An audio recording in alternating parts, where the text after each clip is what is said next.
Welcome, my name is Bill Pez. I'm the Master of Ceremony for this, the 4th annual Bristol Fall Classic. Before we do anything else, we want to make sure we thank Bernard Mazzocchi for his considerable effort and generosity in preparing this building for tonight's event.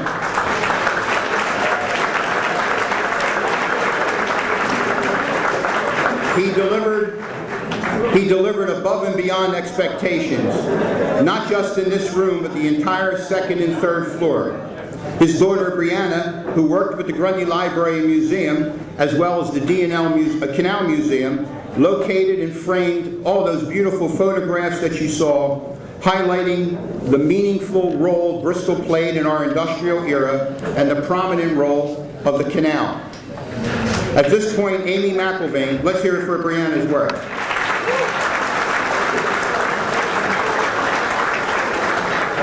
At this point, Amy McIlvaine will make a presentation to Bernard.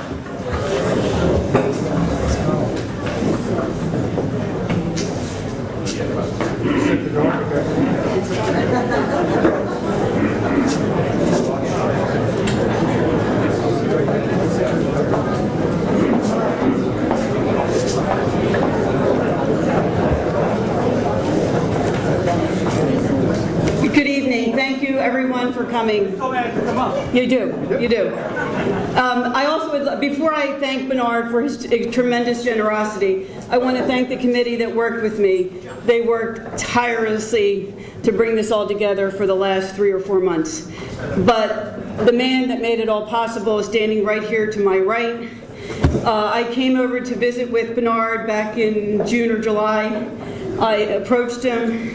He said he wanted to think about it. About 5 days later, he called and said yes. And from that moment on, he was all in. And I just want to share with you, I want to speak to you how we feel about you, Bernard. Bernard, we can't think of a word, nor could we find a word in Webster's dictionary to describe your humanity. You've raised a wonderful family. Your children are an absolute reflection of you. They embody your focus, vision, commitment, and professionalism to do the right thing. You should be very proud of each of them. Once again, we can't thank you enough for making this year's 2014 Bristol Fall Classic the talk of the town. In addition, we are indebted to you for hosting us so we could raise money for a critically needed after-school and summer camp program for the children of Bristol Borough. What can we say about the Canal Works? You have created an absolute showcase of a building. We wish you tremendous success with your current and future tenants to keep historic Bristol Borough's commercial footprint and entrepreneurial energy moving forward. What you've designed and built here, we believe, is the crown jewel of commercial real estate in Bristol Borough. Your team, your entire team here at Canal Works is a joy to work with, just like you, Bernard. A million thanks. I also want to bring up Mike Lafferty, if he's here, Bobby Williams, and an amazing lady that I've met and gotten to know over the last couple of weeks, Brianna Mazzocchi Lafferty. Can Brianna come up?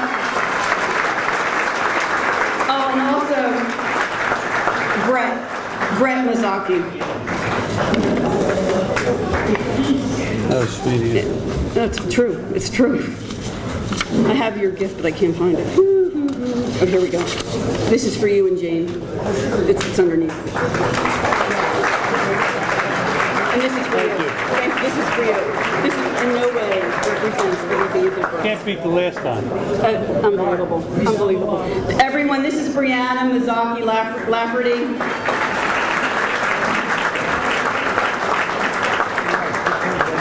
I say this with absolute respect.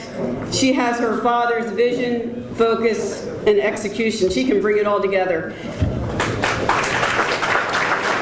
Brianna, this is for you. Thank you. Thank you. Thank you very much. Where are Mike and Poppy? Mike is... And also,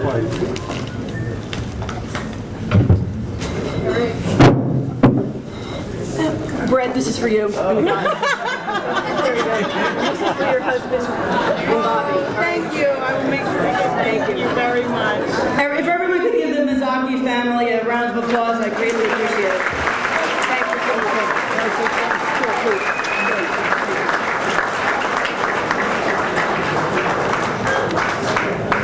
just want to say one thing is, this is my gift to you, the town. You've all had parents that worked here. You had summer jobs here. You rode by it. It's in your town. It makes me really feel good that you enjoy it. My family gave a lot up to make this building possible, and I want you to enjoy it. You know, it belongs to all of us. One day, it's just going to be, I tell everybody, one day somebody's going to look up who owned it like I did, and I owned it from this period to that period, and then somebody else is going to own it. And I'm just a little clog in that little way. But you're all a part of it. It's been in your town, so enjoy it and be proud of it tonight. Thank you.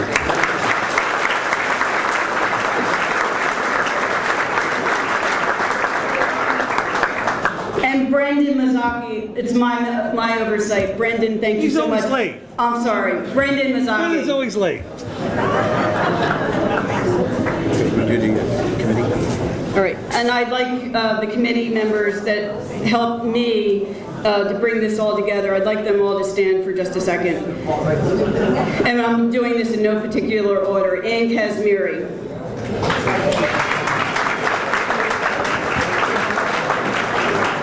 Mary Jeswaldy. Mary McIlvain.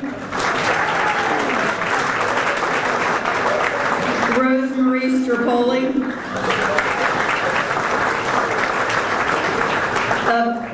Bristol Borough Chief of Police Arnie Porter.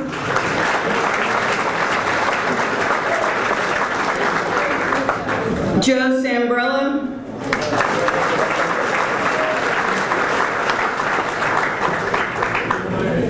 I also want to thank the ladies that have put together the silent auction, which is a big part of tonight's focus. Andy Harvey.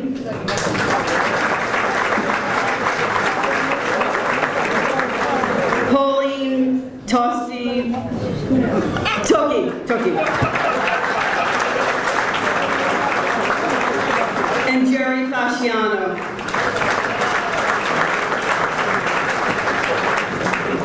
I'd also like to thank Pat Stallone, who is celebrating her 50th wedding anniversary in Bermuda. So she's not here, but she did work a lot to make this, bring it all together.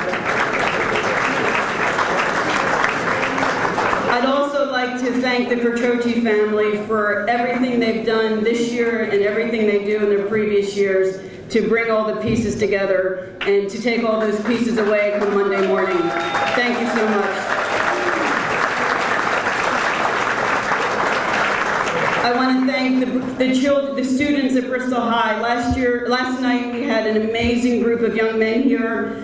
We should be very proud of these young kids from Bristol High School.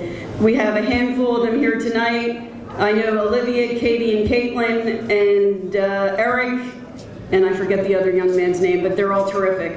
Last night we had 4 football players here. They'll be back here tomorrow at 9 o'clock in the morning. It was just my luck to get 4 teenagers that don't like to sleep in. So I'll be back here early tomorrow morning. And I have to, I haven't forgotten Karen Dobson, but she's the one that keeps my head on straight, keeps every detail organized. Karen Dobson. And now I'm going to turn it over to this wonderful friend and wonderful supporter of Bristol Borough, Bill Pezza. Thank you very much. Yep. Thank you, Amy. Amy, I wouldn't hold my breath on those 4 football players at 9 o'clock tomorrow morning. We'll see how it goes. We have several elected officials with us tonight. Oh, before I get to that, Bernard, I just want to say, every year this is so much work. It's an incredible amount of work, and every year I'm told, Bernard says, I'm never doing it again. Bernard, I never had a baby, but I hear that a lot of women say that right before childbirth, and then after it's over and they see what a wonderful thing they created, they give it another shot. So keep that in mind, please.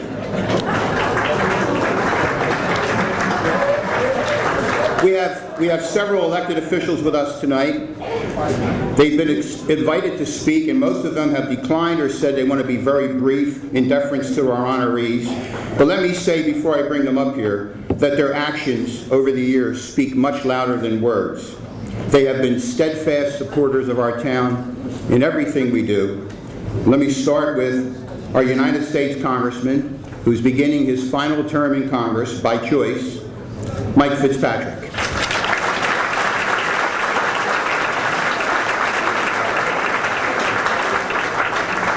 Thank you, Mr. Pez, and thank you, Bernard, wherever you are. I'm sure you're out there for opening up. There you are for opening up this, beautiful community asset of a building, which obviously is a labor of his family. It's a labor of love, and he's proud to share it with the community. Because, as he said, it's been part of the community forever and always will be. But this is an amazing place, and he continues to do good for the community, which we all appreciate. But I just wanted to stop by as your federal representative, congratulate Bristol Borough and another successful Bristol Fall Classic, and congratulate the 21st Century Learning Program. I believe that's a federal grant, but what it does is it creates this Bristol Borough Learning Centers, which are really important because anything good that ever really happens in a community, the foundation of that is education. Education is the foundation of community service. Education is the foundation of community leadership. And I am so proud to represent Bristol Borough in the United States Congress for all of your history, for the great people. And I am amazed at the number of community servants, public servants, leaders in business and in the nonprofit world that come from a small town.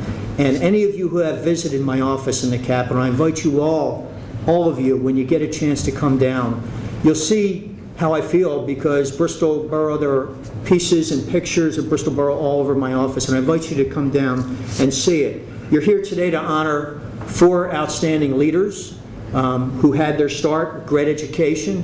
John Cordisco, a leader in the legal community. You know, no matter where John goes, no matter where his life's travel, you can clap for John. Wherever John's life's travels take him, you know, John is a Bristolian. John is proud to be from Bristol and to have had his start here and always be here. Bono, Larrisey, wonderful, beautiful community servant. And every town needs an ambassador, and Anna is a wonderful ambassador for Bristol.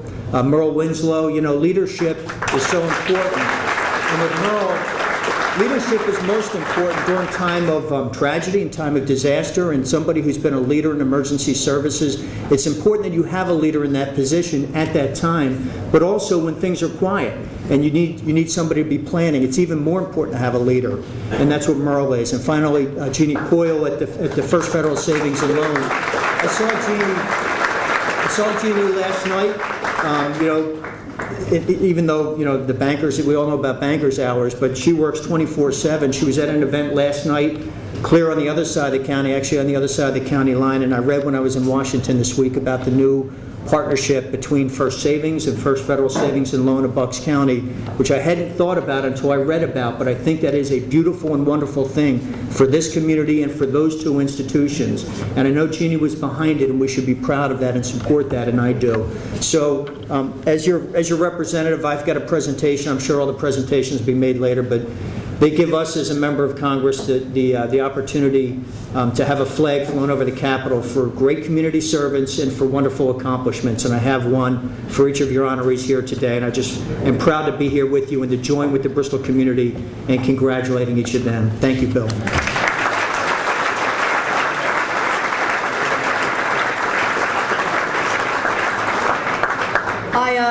I have to tell you, I forgot someone, and I just want to give a little bit of a background. About 6.5, 7 years ago, Joe Saxon stopped me and said that I was going to get a phone call from the Grundy Foundation, and I kind of freaked out, man. I thought I had overdue books or something. And when I got down there all dressed up, because I didn't know why I was being asked to come down to the Grundy Foundation, I met this wonderful man named Jeane Williams, and we have embarked upon an activity or an effort to help focus and raise the profile of the Bristol Borough School District. And Jeane Williams is over to my right, and he is the executive director of the Grundy Foundation. Thank you.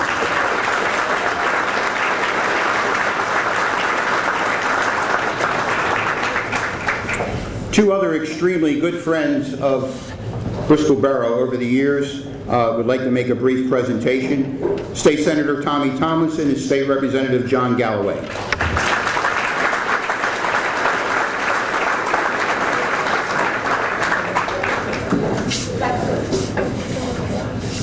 You can give us Thank you, Bill, and indeed it's a wonderful delight for me to be here tonight, and I guess the difference between Congress and the Senate is if Mike thinks that was brief, that's why nothing gets done. The election's over, we won, we can say those kind of things. But Mike has been a great partner of ours, and I can't tell you how much I've enjoyed working with Mike. And every time I come to Bristol Borough, I have to think of Tommy Corrigan. He called me the other day from Florida to wish me well in this last election. And of course, Bill Pezza worked with him. And we're here to honor sons and daughters of Bristol Borough. And I want to tell you, I appreciate the fact that these elected officials here and you people have kind of adopted me. I feel like an adopted son of Bristol Borough, so I want to thank you very much for that warm feeling you give me. And I'm very, very proud that I gave John Cordisco all those white hairs.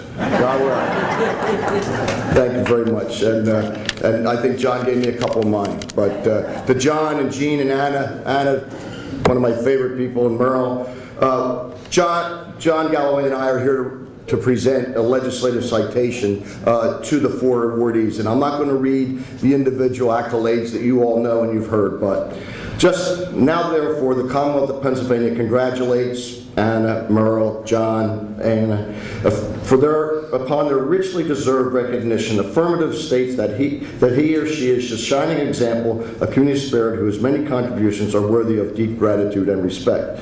It also says that we take great pleasure in recognizing those citizens who, through dedication and excellence, contribute in a meaningful way to the well-being of their communities and ultimately to all the people of this great Commonwealth. And I think that's what makes me feel so wonderful about coming. I love coming to Bristol Borough, and I do really feel like one of your adopted sons because you have so much great community spirit. You have so many great, wonderful volunteers, and when you think about what makes this country great, when you think about why we are so special in the world, it's our families and our communities and the fact that we love one another and we will help each other out. So congratulations to the awardees, and we all know that early childhood and additional help with these kids after school is extremely important, and it helps them to be successful, and it helps them to return to their communities, their success, and make their community successful. So this is a tremendous project, and I'm happy to be a part of that. Congratulations to the winner, and congratulations to you as a community.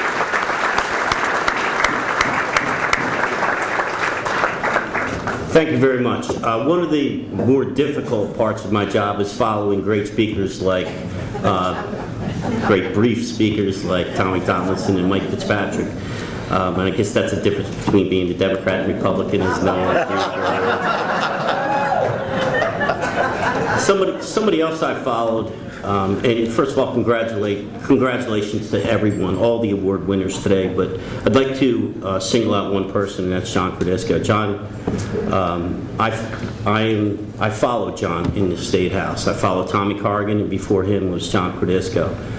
John, I was telling him early on, I said, this is the third event I've been to in the last couple of years where John Cordisco was the man of the year, and maybe we should just give him an honorary membership into that club. John's been a great friend, great resource for me, someone that I've looked up to very, very much, and I want to congratulate him. I also want to congratulate the members of this organization. The work that you do as far as after-school programs and summer camp for kids, you deal with our children, and you are the people who make up the fabric of this community. It's tough times out there, difficult times, and it's programs like this that bring everything together. Your work is needed, it's appreciated, and I want to thank you all very, very much. Congratulations to everyone. Thank you.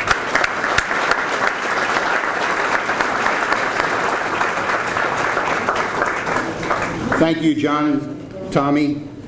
It's really heartwarming to hear you talk about family and adopted sons, because we all feel that you're family. And you know what families do? They share things. Ralph has you on speed dial. Remember that famous quote from Cuba Gooding, "Show me the money"? We're going to be calling you guys on a regular basis, as we always have, and we know you're going to come through for us. So let's give them a hand in advance.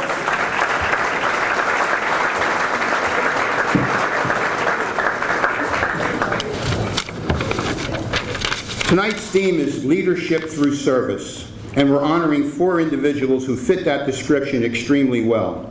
Jeane Coyle, President and CEO of First Federal of Bucks; Merle Winslow, Bristol Borough's Emergency Management Coordinator; Anna Larrisey, Bristol Borough Tax Collector and Volunteer Extraordinaire; and John Cordisco, former school board member, state representative, and currently the County Democratic Party Chairman. Of course, we want to thank each of you in the audience as well. Your presence tonight is a sign of support for a much-needed after-school program that provides academic enrichment and homework assistance for any Bristol Borough student in grades K through 12, private or parochial school, public or parochial school. This supplemental classroom support is designed to help students achieve state performance standards. I want to say something about service and volunteerism. I'm chairman of the Bristol Borough Economic Development Committee, commonly known as Raising the Bar. We've had considerable success. Just drive down Mill Street and look at the changes if you want an example. We do volunteer work to assist Borough Council by supplementing their efforts in cooperative and supportive relationships. We have a core of 25 people who work on projects on a daily basis, and as many as 300 who will turn out for special projects like our own town-wide cleanup. What we've confirmed through this effort is that this is a terrific town with terrific people, people who want to help. We tell potential volunteers that we want them to do only what they enjoy and give only the amount of time they want to give. I say this at an educational setting because we're all in this together. Whether it's working on town projects like Raising the Bar or serving the children of our schools as the AOC does, there is a potential role for each of us to play, and we encourage you to find one if you haven't already. If you simply cannot give of your time, then by all means continue to support these efforts financially, as you are doing so tonight. You know, it may be a bit trite to say this, but it is so true. It is better to light a single candle than to curse the darkness. For the love of God, if people just stopped complaining and did something positive, it would be a wonderful thing.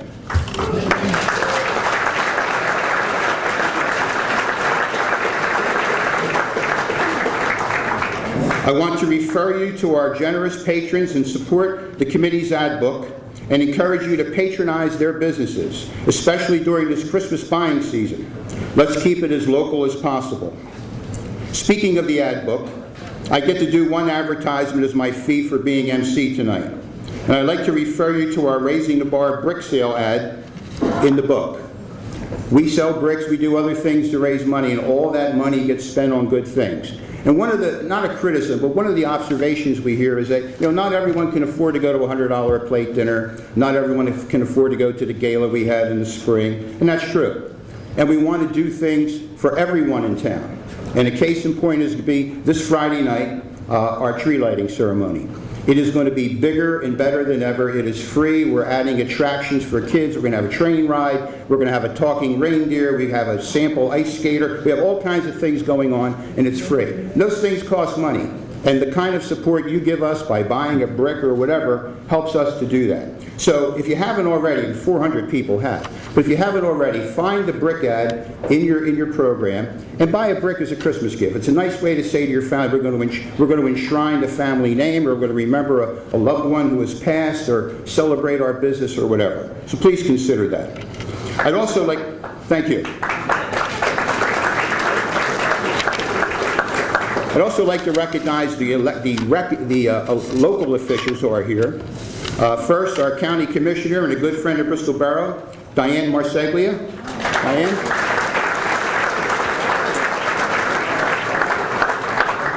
We have Borough Council President Ralph DiGiuseppe.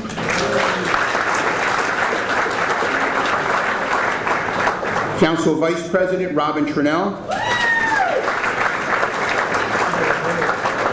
School Board Member John D'Angelo. And School Board Member Ralph DiGiuseppe III.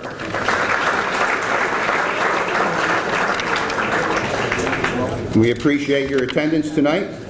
Now, I just have a couple of things. that will help your night go smoothly. Some announcements to make before we eat. Dinner will be served by Masturis. A hostess will call each table to the buffet line. There's a direct correlation between how well you know John Cordisco and when you get called. So we'll see how that works out. The bar will be open throughout the evening, providing you pay attention. Please drink responsibly and take care when you're driving home. The silent auction is open behind me and to my right and left. It is ready for bidding to begin. There's a lot of really good things here to make some nice gifts, and it's a nice source of income for the committee, so please give some consideration to that. You don't have to wait all night to find the winners. We're going to be closing these at various times, and you'll know if you're a winner right away. The restrooms are located down the hall. We'll have our induction program after dinner, and now please welcome Father Sam from St. Mark Parish, who will offer the invocation.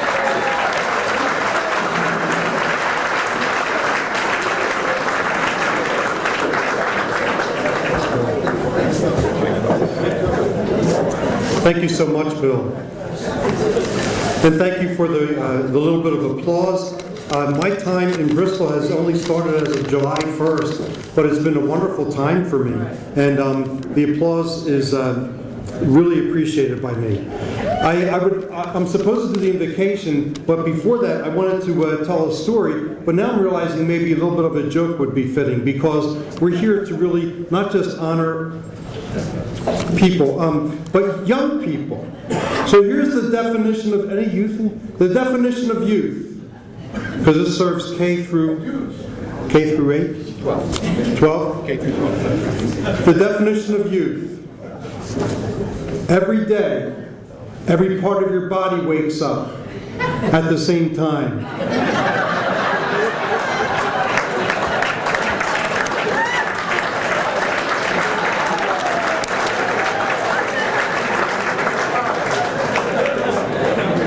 I know, we wish we had youth. I know. Okay, all right.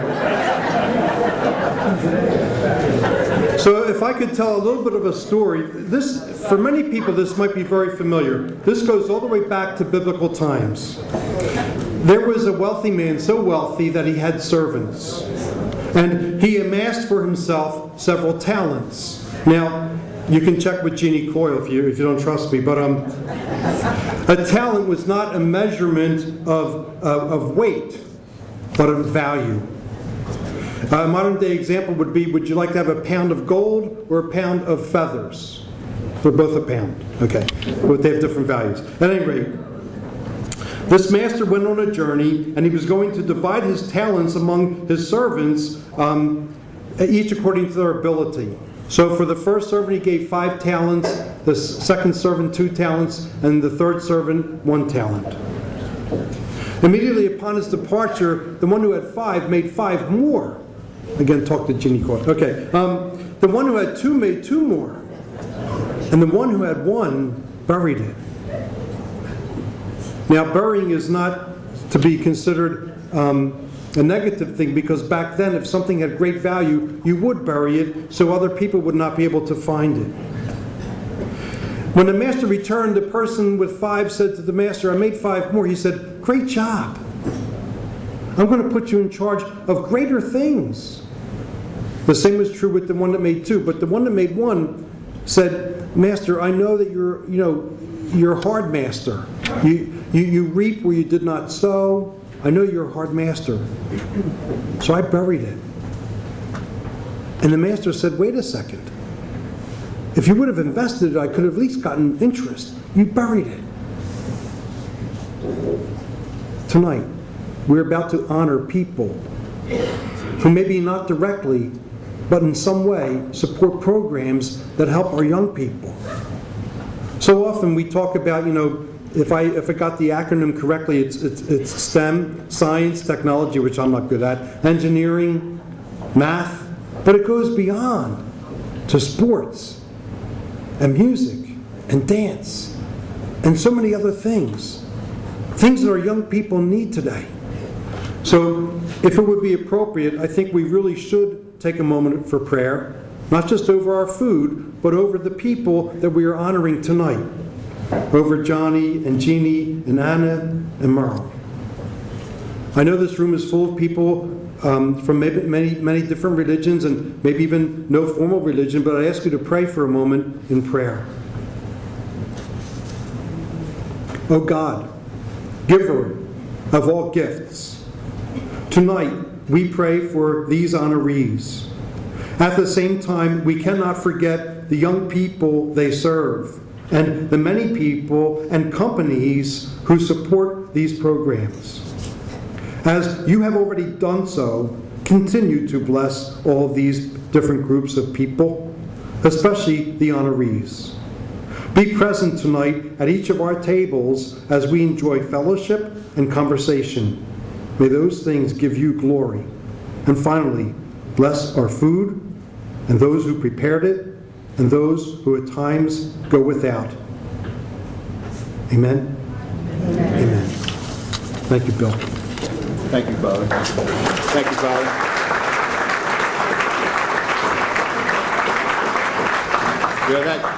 That story that goes back to biblical times, Joe Larrisey really likes it because he goes back to biblical times.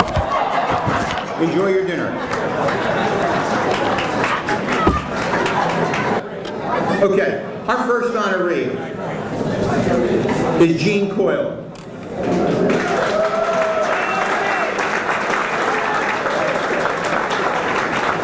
Jeane, you can stay seated for a moment. We're going to say some things about you. Jeane is President and CEO of First Federal of Bucks County. She is known for her frank and upfront dealing with her associates in their 11 branch offices. She has 30 years experience in the banking industry and has been at First Federal for 8 years. First Federal has a rich history in Bucks County, providing mortgages and savings accounts for county residents since 1885. Under her leadership, now, Jeane wasn't there in 1885. Joe Larrisey was, but Jeane wasn't there in 1885. Under Jeane's leadership, the bank is deeply involved in the community. The bank's mission statement specifically states that they give up to 5% of their net income back to those in need. It is earmarked for homelessness, hunger, and financial literacy. Jeane is also on the board of the Bucks County Opportunity Council, whose mission is to help people out of poverty situations permanently. Jeane recently celebrated her 29th wedding anniversary with her husband, Marty. They have twin adult sons. Most recently, and this is very exciting, and you may have seen it in the paper, Jeane successfully oversaw the merger between First Federal of Bucks and First Savings of Percy. Once completed, the new organization will be the largest savings and loan in Bucks County and the third largest in Pennsylvania.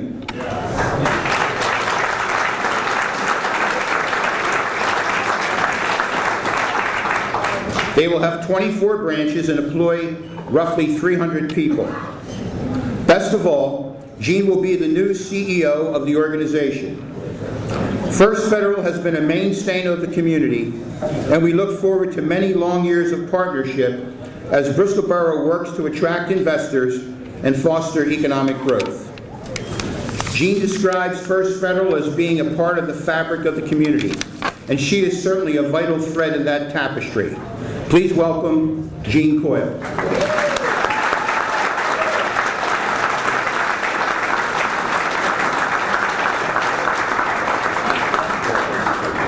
Very much. Oh my, I can't see a person in the room. Okay. I really appreciate this honor. I can't accept it personally. Really, I'm here as a representative of a wonderful institution that's been around for 129 years. I sat the other day with Merle and Anna at the Bristol High School speaking to seniors about leadership, and I heard Anna and Merle talk, and I realized that they have been here their entire lives. They're like flowers who were planted here and have been here the entire time. I am a transplant, but I can't tell you how welcome I have felt since I joined the bank 8 years ago. When Bruce Akabuchi introduced me as the next CEO, he publicly did that first at a Bristol Borough meeting. And I got applause. I think because I'm Italian, but I don't know. But I was welcomed back then, and I made a pledge that it's really only my job, as Bernie said, this is a temporary post, and if I'm successful, this bank will be here in Bristol Borough when I retire and for many years to come. And it's important to me that you understand that that business deal that they call a merger, and I hate that word, that was announced in the paper really was a strategic partnership for a banking structure, and I'm not going to give a lesson on banking, but we're not publicly traded. We only exist to do business locally and to put money back into the community. And together we're going to have $231 million of capital as a cushion against rough economic times and to give us money to grow. So it's a really important thing.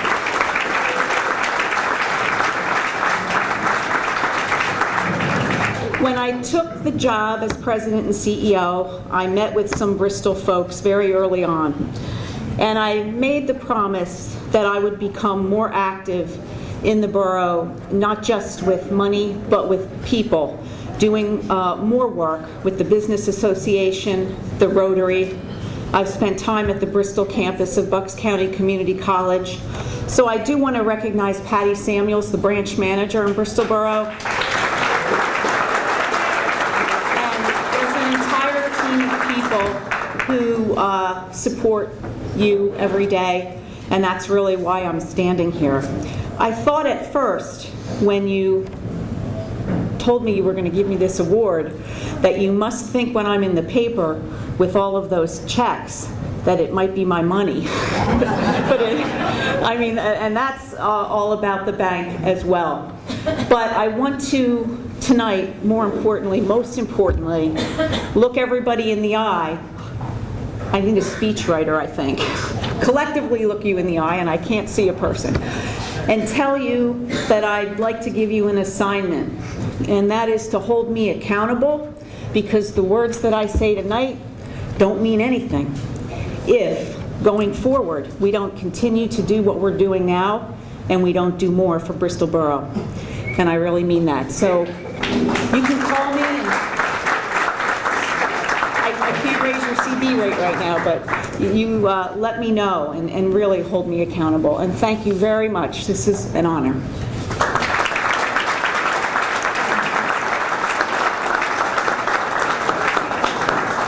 Thank you, Jeane, and congratulations. We're going to be assembling all the honorees at the end of the evening for photographs and presentation of awards and things like that. Our second honoree is Merle Winslow, Bristol Borough's Emergency Management Coordinator. Before I say nice things about him, I have to tell you, Merle is really no fun. You remember back in your college days when you're at the party and somebody says, why don't we steal the cafeteria trays and go sledding down the hill, you know, and there was always a guy saying, no, we really shouldn't do that. Or why don't we jump out the window into the pool? No, that may not be safe. Merle has dedicated his life to keeping us safe and to reminding us of what the right thing to do is and anticipating problems and anticipating concerns, and you always need that guy to do it right. So when we're talking about hurricanes, power outages, floods, fires, chemical spills, toxic leaks, train derailments, we never know when difficulties like this may hit. But what we do know is that there is someone in charge with the responsibility of warning the public when possible and safeguarding the public as we move forward. Knowing in advance when the Green Lane underpass will flood or the Mill Street parking lot will flood, arranging for emergency evacuation or emergency shelters, coordinating crowd control and parking at major events like the doo-wop concert or the annual tree lighting, anticipating dangers and risks. That is just part of the tireless work required of the emergency management coordinator. When it's snowing, it's raining, it's cold, there's a lightning storm or whatever, and we're in our homes complaining about it, more than likely Merle is out dealing with it and anticipating problems. Whenever duty calls, Merle is there on the job for us. Bristol Borough is indeed fortunate to have Merle Winslow in that position. Merle is a product of Bristol High School and credits civic teacher Ben Watson with encouraging him to provide service to his town. I'm sorry to say I'm old enough to remember Ben Watson, and I'm sure many of you are as well. Merle's a former steelworker and Army veteran. After the service, he began his work as a volunteer fireman. He eventually became a fire inspector and fire marshal. Finally, in 2004, Merle was nominated by the borough and appointed by Governor N. Rendell to be the borough's emergency management coordinator. Merle has a love for history as well. Looking back to 1989, Merle, along with Wayne Buck and Jim Hughes, decided to restore the oldest motorized engine in the fire department. And they set out to raise the necessary $60,000 and put together a committee of 13 people to do so. In 2004, 15 years later, the dream was completed. The engine now sits in the Bristol Borough Fire Department Museum. Merle has a dream of adding additional artifacts to that site, and I don't doubt that it will be accomplished. Regarding his role in emergency management, Merle said, "Anything I can do today, I like to think has an impact on the safety and well-being of the people." He's right about that, and tonight we honor him for his exceptional service to historic Bristol Borough. Merle Winslow.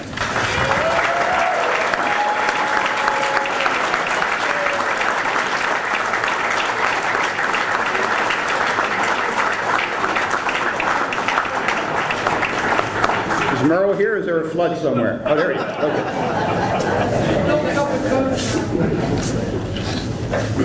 Thank you, Bill. I just want to thank the committee, the AOC, for this honor, and it is truly an honor.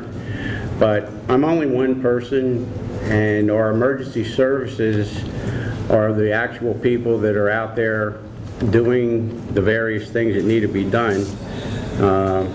Most of the time, I'm in the EOC, in the office, getting things ready or giving out information that needs to be passed on. I've been doing this for a long time. I started my 51st year in June 24th. I came right out of the graduation day at Bristol High in '64, and I joined the fire department. I wanted to join when I was 16 at the time, but my mother had other thoughts, knowing that in the past, the way things were, the firehouse was a place just to go hang out and play cards. She didn't want me to have any part of that. But the day I graduated, I went down and I joined, and I eventually showed her that that wasn't the case, and she eventually saw that. I'd like to thank a very gracious lady, Regina McIntyre, who did the interviews for us on the committee. She met with us several times. She was instrumental in getting the bios written and everything. We had the Bristol High School Assembly on Thursday, and we met with the seniors in the auditorium, and we gave them a little bit of history of volunteerism, and hopefully maybe we swayed a few people to have a look in and see what volunteerism is all about. Anna gave them some information about stopping at the tax office, and she could put them in touch with any of the various groups that they had interest in. So we got our fingers crossed. Today, volunteerism is not like it used to be. We have a very good group of fire police in the borough, which the number has dwindled way down, but we still have several that are always out and dependable, and they're outside tonight helping with the parking situation. If you know anybody that even thinks about wanting to help with anything volunteerism in the borough, please encourage them. We need people. I've been serving here under 8 mayors, 6 managers, 6 police chiefs, and 8 fire chiefs. And we have a good group of people that we work with. Our community leaders help us in any way that they can when they're asked. Our council and our other volunteer groups are constantly trying to make it happen. I've seen this borough come a long way, and I think we're still moving in the right direction. I work pretty close with Chief Porter, the fire chief, and the Bucks County Rescue Squad chief. At 5:37 this afternoon, as I was putting on my pants to get ready to come over here, there was a fire alarm here on the 2nd floor in this building. Now, I don't know if any of the committee had anything to do with that or not, to see if I would come over here, but I was ready to go the other way, and then I heard him say, the first chief on location said no, it was a vacuum cleaner, dust bag or something, and it got into the smoke head, so I eventually turned around. We're currently in a couple of projects involving flooding in our area, and I can say that Congressman Fitzpatrick's office, Senator Tomlinson's office, and State Representative Galloway's office are involved in helping us resolve this issue, and that's the way it always is with them. If we have a problem and we call, they send somebody out to look at the situation and work with us to resolve it. I love my job, and as long as my health prevails, I will still be here in your time of need. Thank you very much.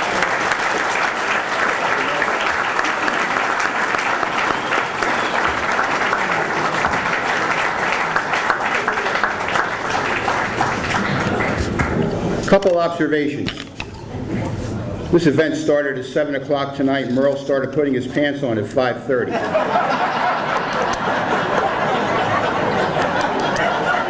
Merle, does it take longer than usual now? Merle mentioned he was the emergency management director under 8 mayors.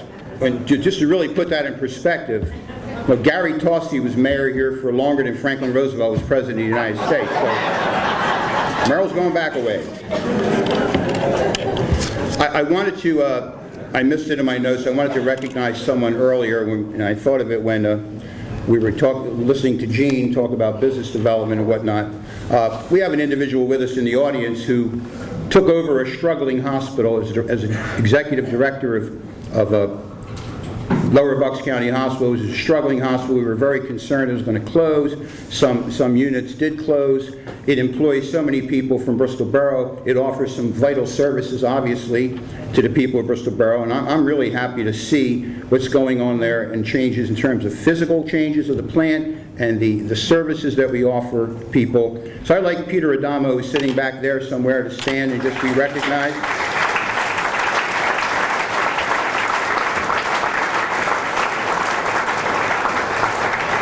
We depend on you, Peter, in that hospital, and we appreciate all that you do. Thank you.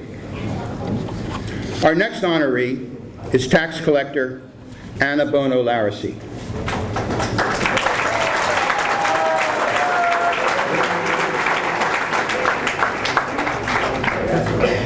When I was a kid growing up in the South Ward, each Thursday I'd walk with my mother to Bono's Market at the corner of Jefferson Avenue and Chestnut Street. It was the day Mom would buy her meat for the week, and I was there to carry it home. We'd head to the back of the store, where Anna's dad would do the carving exactly to Mom's specifications, and then wrap up what he cut. Then we go to the front counter where Mrs. Bono would ring us up. Those Thursday trips were as much of a ritual as going to church on Sunday, and it created a lasting sense of nostalgia for me and many others in this room. Bono's Market. 40 years later, when I wrote my first book, I instructed the graphic artist to put an image on the store on the front cover. So I guess it left a lasting impression on me. In her interview for the 21st Century that was conducted by Regina McIntyre, Anna told the story of a woman who approached her one day after her parents were gone and said, "Are you Anna Bono?" She said, "Yes, I am." She said, "Well," she gave her an envelope of money and said, "Your parents, let me run a tab or whatever at the store, and then they closed, and I always wanted to pay her back, and here's the money." And I know there are many stories like that because the Bono family helped so many people. In a moment, Anna's son Tony will share his thoughts about the sense of service his parents exemplified in their home. But there is little doubt that the life of service that Anna has led is a direct reflection of her nurturing in the Bono store and household. Professionally, Anna worked as a licensed insurance agent. In 1994, eminently qualified, she was elected to the office of tax collector, which she has held ever since. She's like Castro. She's never going to leave that position. She runs the most unique tax office in Bucks County, because in addition to going in there to pay your taxes, that's where you go to buy a ticket for just about anything. The friendly faces of Anna and Jenny doing their job. It's where you go to get the news, where you go to get the gossip. I don't go in the borough hall without stopping in and finding out what's hot, and Anna's always the one who knows. She was one of the founders of the school district PTO back when her kids first started going to school and going through the elementary school. She started a PTO, cleverly named it JAWS, because then we had two elementary schools, Jefferson Avenue and Warren. It was called Warren Snyder then. So she named the PTO JAWS to reflect a joint organization. Her service to the community is astounding. In 1981, she was a board member of the Tricentennial Association, celebrating the 300th anniversary of Bristol Boroughs Incorporation. In 2006, she chaired, or at least was on the committee, the anniversary committee for the Bristol Boroughs' 325th anniversary. She's been a longtime member and doer in the Bristol Cultural and Historical Foundation. She planned many historic Bristol days. She's president emeritus of the Columbus 500 Foundation that constructed the Columbus Monument on the riverfront. She's an officer in the Celtic Heritage Foundation. She's an officer or one of the driving forces on the DUOP committee. In 2000, Anna was honored by the Lions Club as Person of the Year. And I could just go on and on. Anna is also deeply involved in St. Mark's Church. Like myself, she was originally a member of St. Anne Parish, but we both converted to St. Mark's when we married Irish people.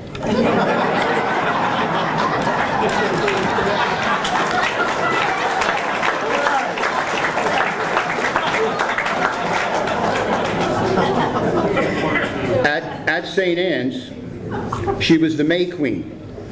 My wife Karen was May Queen too at St. Mark's, and I believe I know the qualifications to be May Queen. They're pretty simple. 1, kiss up to the nuns. And 2, be modest and Mary-like. And I think they fit the bill. Those rumors you hear aren't true. At St. Mark's, currently, she serves as baptism coordinator. She's a Eucharistic minister. She's active in the social outreach program. She helps run and plan the Blue Mass for our police officers. She runs a Mass for veterans. She runs a Mass for St. Patrick's Day. And she's a provider of goodies for Hospitality Sunday. You know, Pope Francis is proving to be a pretty liberal pontiff. I think if he ever decides to let married women become a nun, Anna would make an excellent candidate.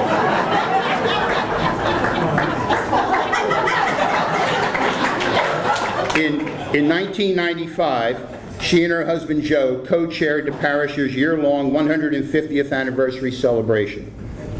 Speaking of Joe, beyond all of this, perhaps Anna's greatest accomplishment has been putting up with his acerbic wit for all these years. And now to speak about his mother, please welcome Tony Larrisey.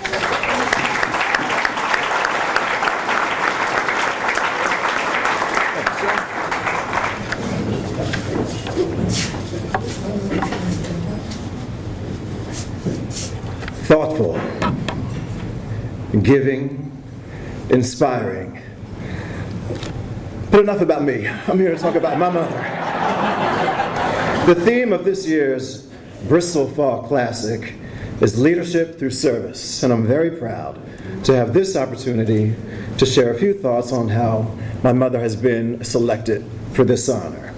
And as I was chatting with Amy McIlvain and with Bill Pezza this week about leadership through service, it quickly became apparent to me that perhaps my perspective was very different from many of you in this room as to why my mother was being honored for her service in community.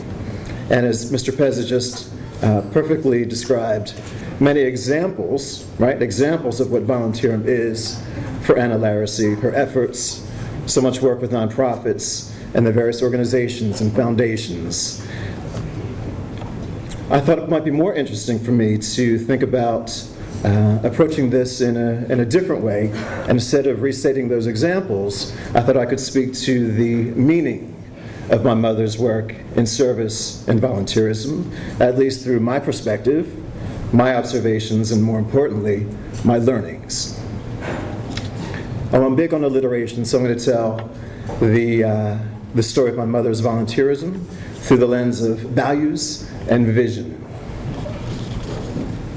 So with values, and again, Mr. Pezza just articulated beautifully something that I had heard a story told in the family for many generations, and this is about the approach that my family has taken to community.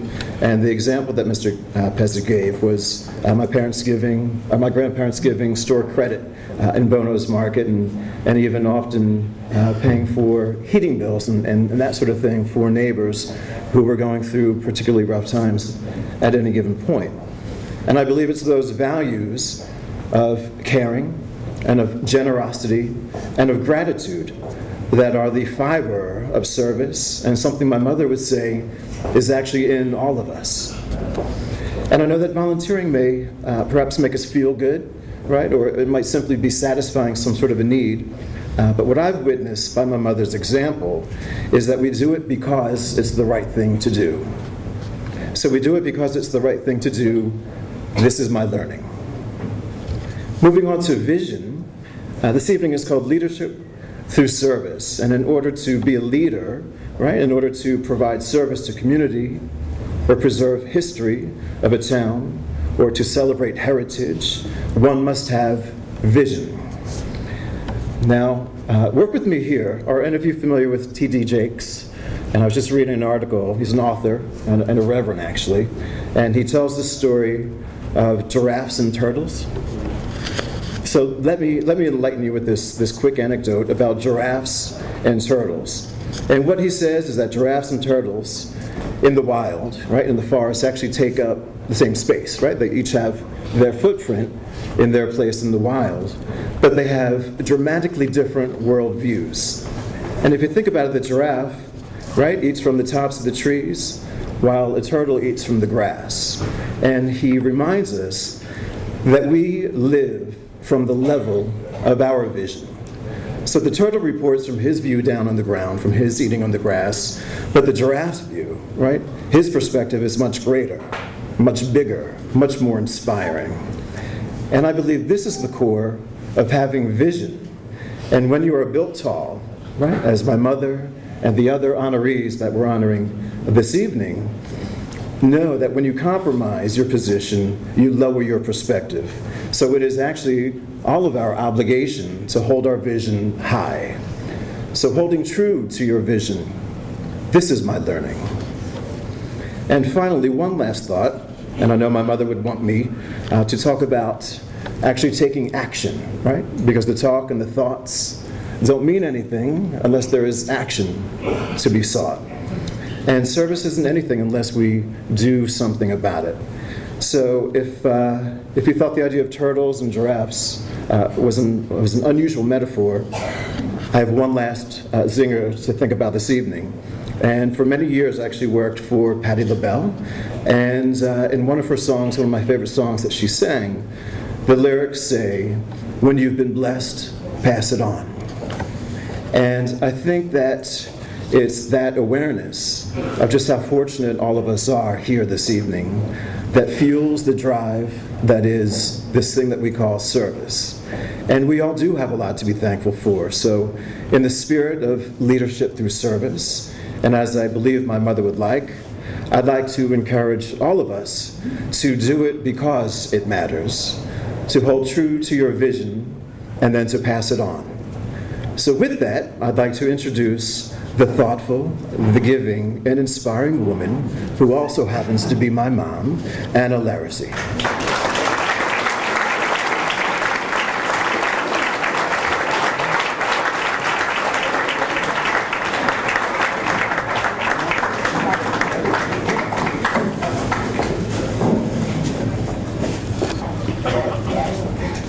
Well, thank you, everyone. Since my son took up my whole spot, just a few words of thanking everyone, thanking the committee, and applauding the other honorees. As I said to the children at the high school Thursday with Merle and Jeane, I do this only because of my love for my town and the people in this town. And I thank the people I've worked with. We talked about the PTO. That was Beverly and me and Pat Stallone. And we talked about doo-wop. That's Anthony Musey, who puts his trust in me. We talked about the 325th anniversary of our town. That's Ralph DiGiuseppe putting his trust in me. So I hope you hear what I'm saying. It's no one person. It's all these people. We all make it happen. And you talk about leadership, but leadership is just a matter of listening and caring, and proceed with your heart. And thank you very much.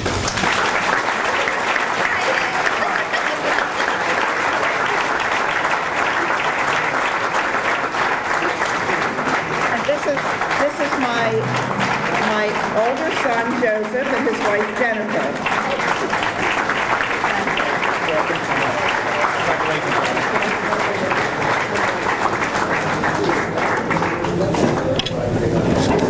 Thank you, guys. Tony, that was beautifully said, and Anna, gracefully received, and certainly well-deserved. Well, that about wraps it up. We did our honorees. It's about... Oh, I'm sorry, John? John? Oh, okay. John's been sitting there all night saying, when's it my turn? When's it my turn? Well, now it is. You want us to wait? Okay.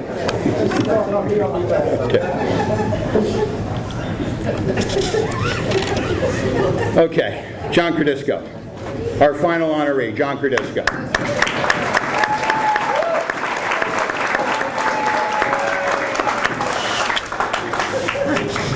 During his 21st century interview, John told a moving story about how he and Lou Galzerano traveled to Italy and gained a group audience with Pope John Paul II. The story involved a little girl who was trying to present an Afghan to the Pope, and John graciously got out of the way so she could do that, and instead of having his time with the Pope. It's a nice story, but I don't believe it.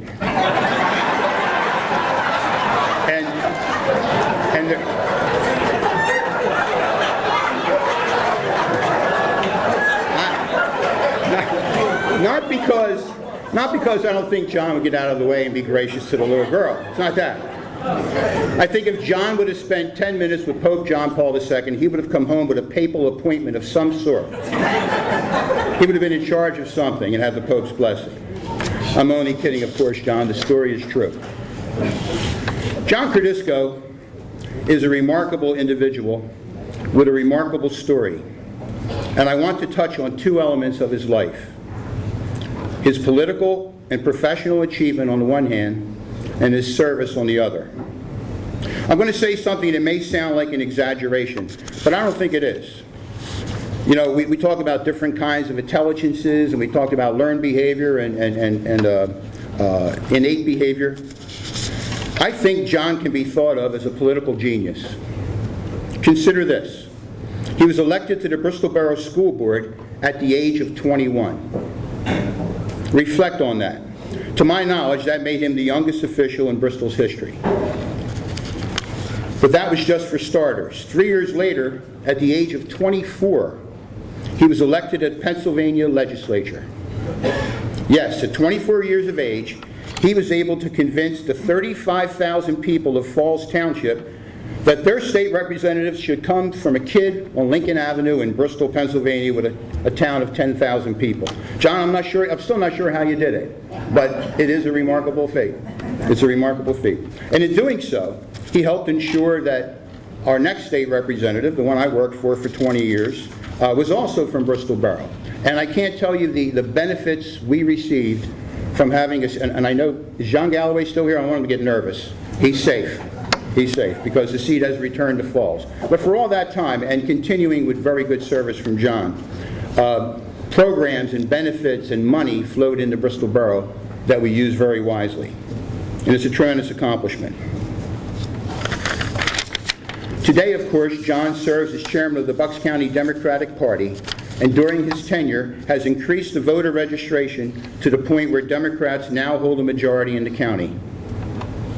John is a product of Bristol High School and a graduate of Bishop Egan. I'll let him tell you how that happened. He received his bachelor's degree from Rider College and his law degree from Temple University, attending night classes while commuting between Harrisburg, Bristol, and Philadelphia. I think when we talk about a self-made man, we're seeing one. John began his practice of law with the formation of Cordisco and Bradway on Mill Street. He went on to join Stark & Stark and is now in the process of starting Cordisco Law, although he will continue as of counsel at Stark & Stark as well. I think most of us in the room already knew most of what I just said, but there is a side to John Cordisco that I did not know, the humanitarian side. Perhaps it started with the birth of his grandchild, who has cerebral palsy, a condition that affected his motor skills but in no way inhibited his intellect or his spirit. John started the Have a Heart Foundation for Children with Special Needs in conjunction with the Pennsbury and Council Rock school districts. Then he got involved with a program called Pops Park, which offers playground equipment for special needs children. Inspired by a visiting missionary from Nicaragua, John learned of the oppressive poverty of the children there. He flew to Nicaragua to witness the conditions firsthand. Consequently, John made a significant donation to the area, and a school was built. Without his sanction, it was named the John F. Cordisco School. I think that's worthy of applause.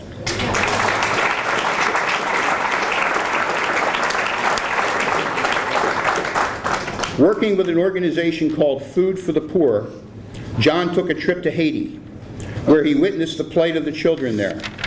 Children had to walk over 2 miles to carry clean drinking water home. In short order, John paid for the drilling of a well. John has also been a champion of the rights of veterans and many other causes too numerous to mention. So, a kid from Lincoln Avenue launched himself on an unlikely political career, a highly successful and professional career in the practice of law, and fulfilling opportunities of hope for others.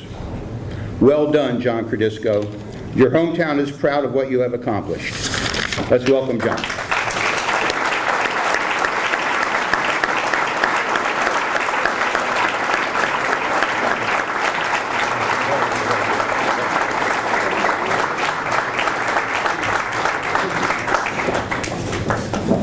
By the way, I did get the Afghan and the picture with the Pope. So in case I was with the little girl, it was a very true story, but I ended up with the Afghan. So we were right. And he told me basically, for the rest of my life I'm good. Confession's not really necessary. He got tired of hearing it. Yeah.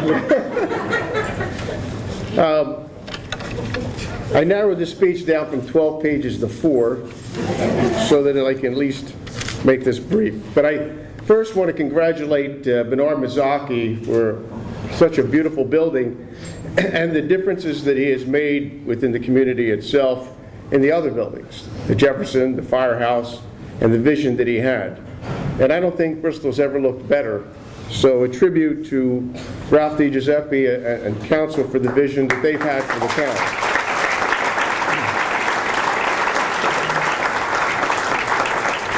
You know, it was ironic today, I didn't know really what to do with myself, and thinking about tonight and all the wonderful memories that I've experienced as a child growing up in Bristol. So I went over to the gym, happened to run into my grandchildren there, my 4-year-old grandson and granddaughter. And my grandson said, you know, Pop, you're going to come watch me swim.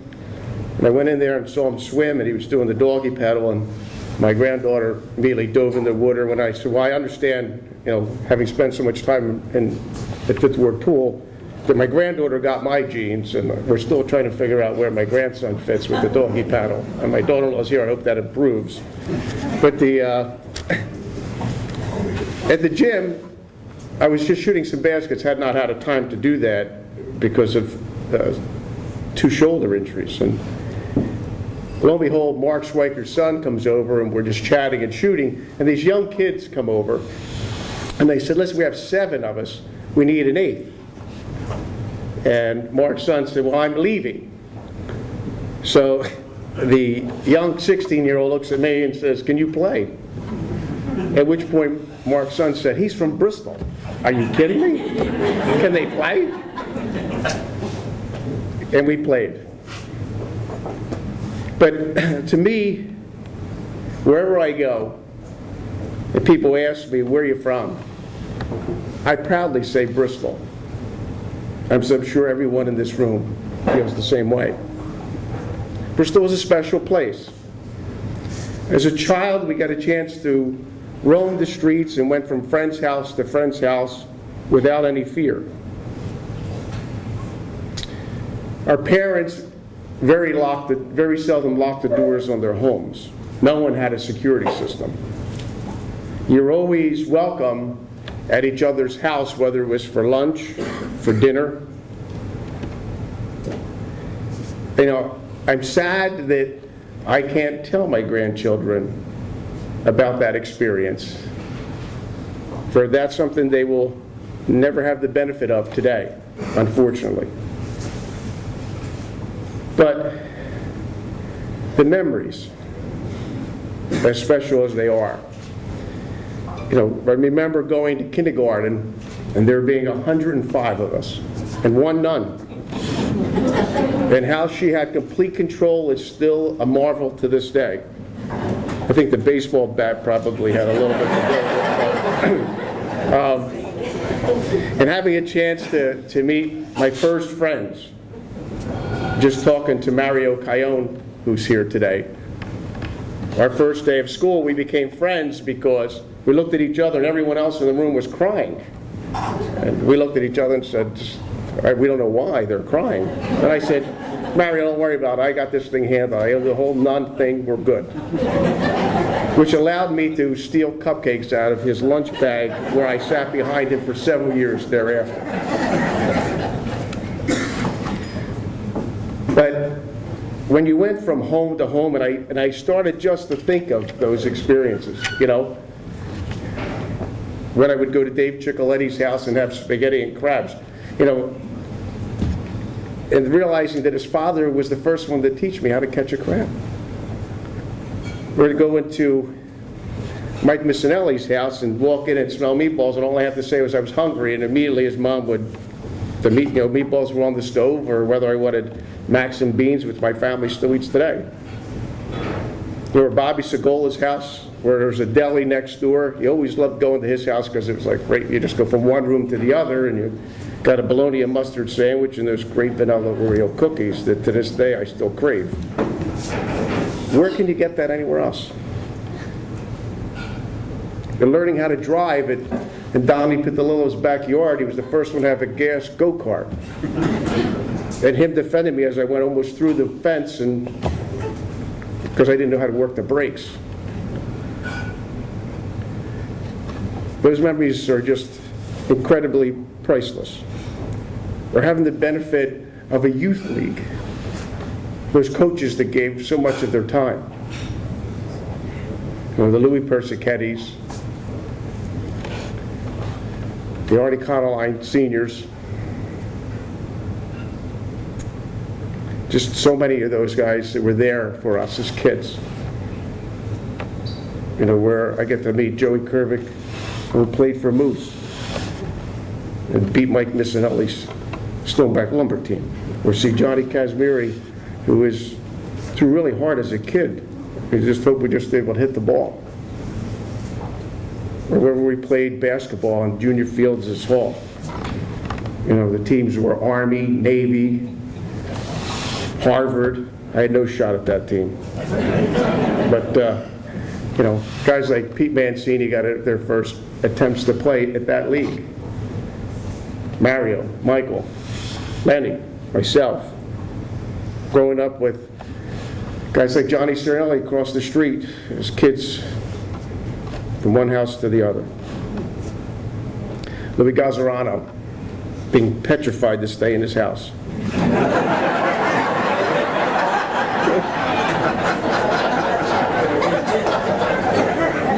He scared the hell out of me.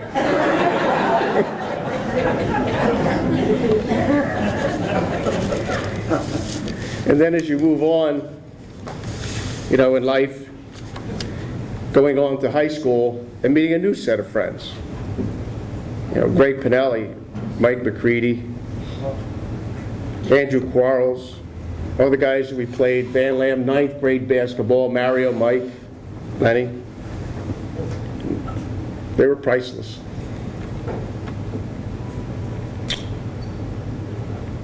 But I have to tell you,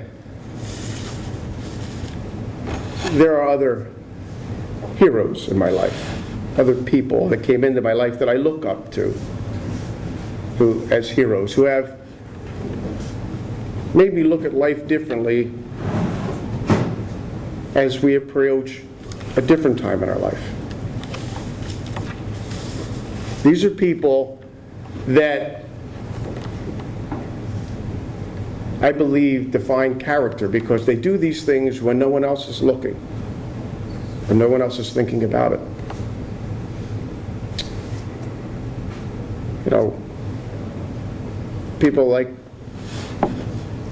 my good friend Mike Missinelli, who uses a sports radio show to fight racism and prejudice at the risk of losing those folks that are listening to that show. He doesn't say it, but I grew up with him and know him well enough to know that that's an assault.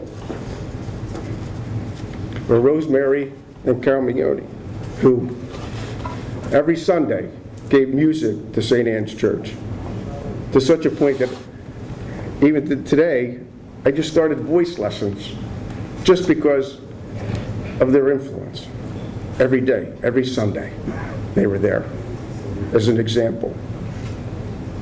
Someone who's not here with me tonight, who I love dearly. Mike Manto, who I can't even imagine today as a parent losing one child, but to lose two, and to continue with service is something that is beyond my comprehension. I love you, Mike. Mario Cajon, quiet, incredible person. Lost his father when we were kids, struggled with a mom who faced illness after illness, lost a wife, but struggled to still raise two sons, never wanting sympathy, just showing what a man should do. Or Bobby Deli, who flew to China to give a little girl a better life. Nicky Marino and Bobby Angelaccio, who sacrificed their lives to care for their mother, day in and day out, bathing, feeding, clothing. My brother David, who cares for someone that's not a relative, who faces serious illness, who has so little but gives so much.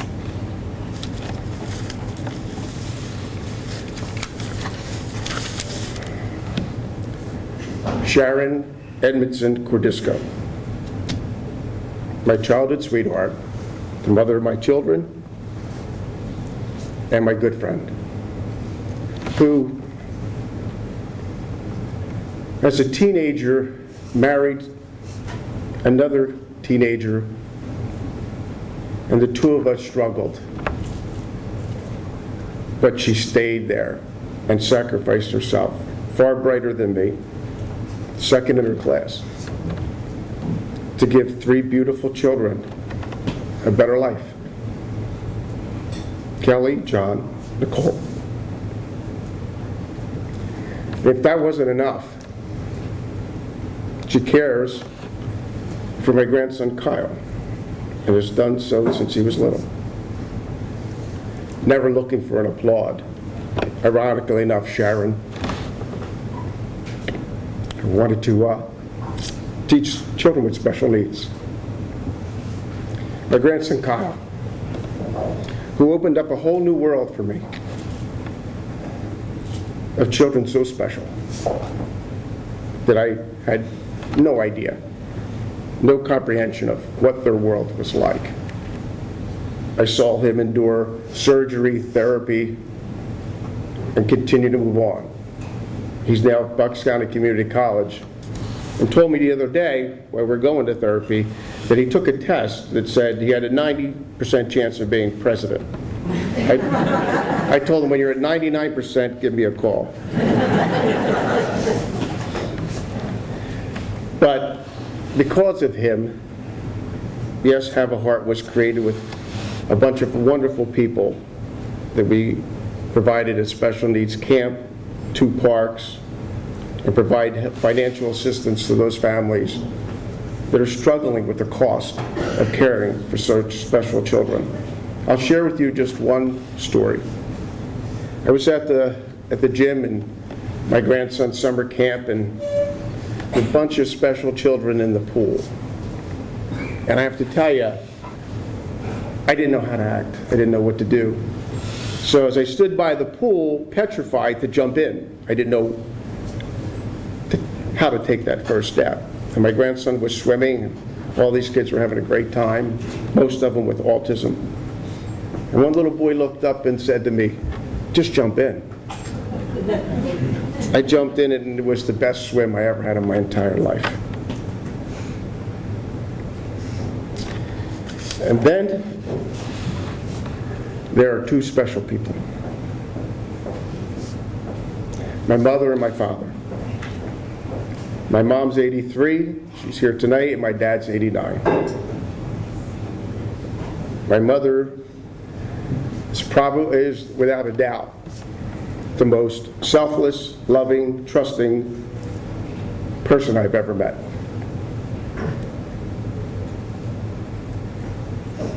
She epitomizes the word sacrifice. My father never missed or never took a sick day in his life. Every morning I still remember him getting up 6 o'clock in the morning and driving 4 of his riders to Philadelphia to work, back, dropping me off sometimes in the morning to serve as an altar boy. And provided all of us, my siblings are here tonight, David, Joanne, Marky, Marion, put a roof over our heads, food on the plate, and didn't ask for an applause.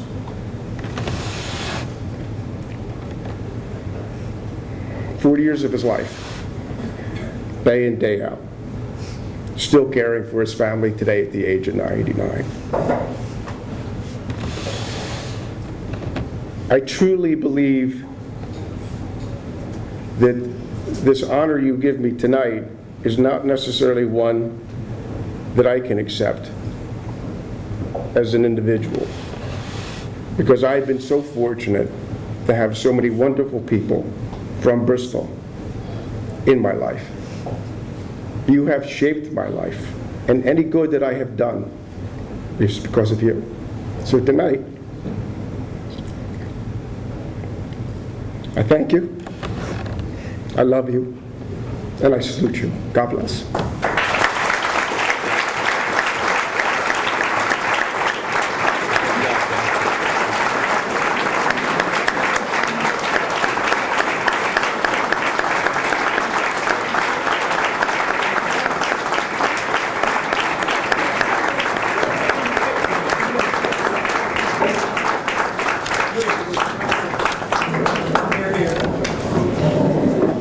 Wow. I think we can leave here tonight with two things. One, the satisfaction that hopefully we've raised a lot of money for a very, very, very worthy cause and honored people, very deserving people in the process. But I also hope that their comments, their very moving, inspirational comments and their stories will leave us with a reaffirmation of a sense of purpose. We all have something to give, whether we give it at home under special circumstances that many others won't even know about, or whether we do it for our community or our school district or our kids. Feel welcome to do whatever it is you're willing to do. And don't feel like, gee, if I come forward, they won't accept me or they won't want me to participate. I know Raising the Bar is open, and I'm sure that the AOC is open to volunteers and any help you're willing to give. You've been a wonderful audience, except when you wouldn't sit the heck down when I kept asking you, but that's okay. I hope you enjoy the rest of the evening. We have the bar still open, we have dessert, we have music. We're going to have the honorees come here so Amy can get pictures and things like that. But congratulations again to everyone, and thank you very much. Good night.